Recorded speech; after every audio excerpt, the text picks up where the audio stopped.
Good morning student. हम पढ़ रहे थे कक्षा 9वीं की हिंदी में रिवीजन कर रहे थे। आप लोग को कल क्लास में मैं पढ़ाई भी थी जामुन का पेड़, जिसे अभी हम इसमें पढ़ेंगे वीडियो में, ठीक है।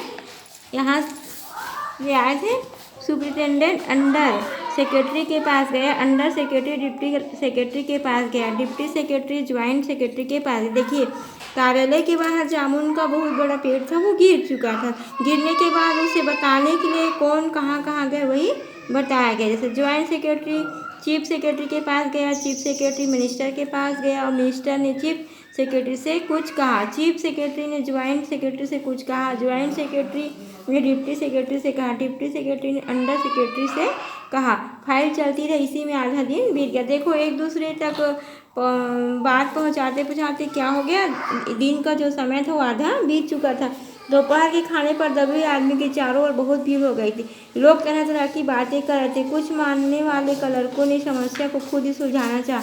वे हुकूमत के फैसले का इंतजार किए बिना पेड़ को अपने आप से हटा देने का निश्चय कर रहे थे। इतने में सुपरिटेंडेंट फाइल लिए भागा भागा आया और बोला, हम लोग खुद इस पेड़ को यहाँ से नहीं हटा सकते। हम लोग व्यापार विभाग से संबंधित है और यह पेड़ की समस्या जो कृषि विभाग के अधीन है। देखो, जो विभाग जिसका काम रहता है वही करेगा, ऐसा यहाँ पर कहा जा रहा है। मैं इस फाइल को अर्जेंट मार करके कृषि विभाग में भेज रहा हूँ, वहाँ से उतर आते ही इस पेड़ को हटवा दिया जाएगा। देखिए, आदमी जो गिरा था उसके बारे में किसी को कोई परवाह ही नहीं हो रही थी, लेकिन जामुन का पेड़ गिरा, उसे कौन उठाएगा, इसका कार्य कौन करेगा, बस इसी में बात चल रही थी। दूसरे दिन कृषि विभाग ने उत्तर आया कि पेड़ व्यापार विभाग के लान में गिरे, इसलिए इस पेड़ को हटवाने की जिम्मेदारी व्यापार विभाग की। यह उत्तर पढ़ कर व्यापार विभाग को गुस्सा आया। उसने फौरन लिखा कि पेड़ों को हटवाने या न हटवाने की जिम्मेदारी कृषि विभाग पर लागू होती है, व्यापार विभाग का इसमें कोई संबंध नहीं। दूसरे दिन फाइल चलती रही। शाम को जवाब आया, हम मामले को हॉर्टिकल्चर डिपार्टमेंट के हवाले कर रहे हैं, क्योंकि यह एक फलदार पेड़ का मामला है और एग्रीकल्चर डिपार्टमेंट केवल अनाज और खेती बाड़ी के मामलों में फैसला करने का हकदार।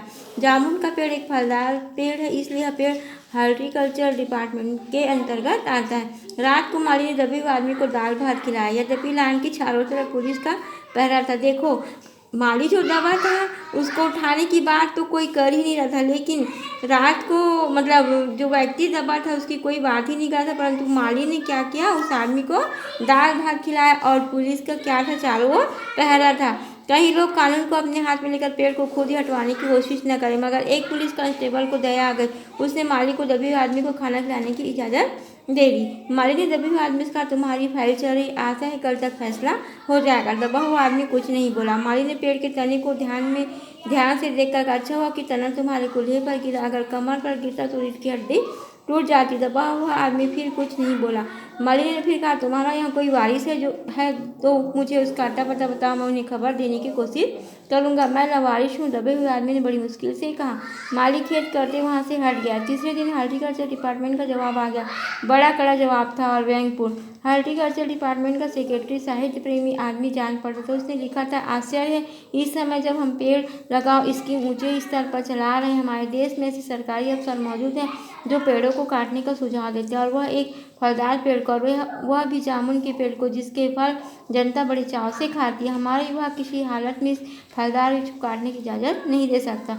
अब क्या किया जाए? इस पर एक मंचले ने कहा, अगर पेड़ काटा नहीं जा सकता तो इस आदमी को काट कर निकाल लिया जाएगा। अब आगे का हम बाद में पढ़ेंगे।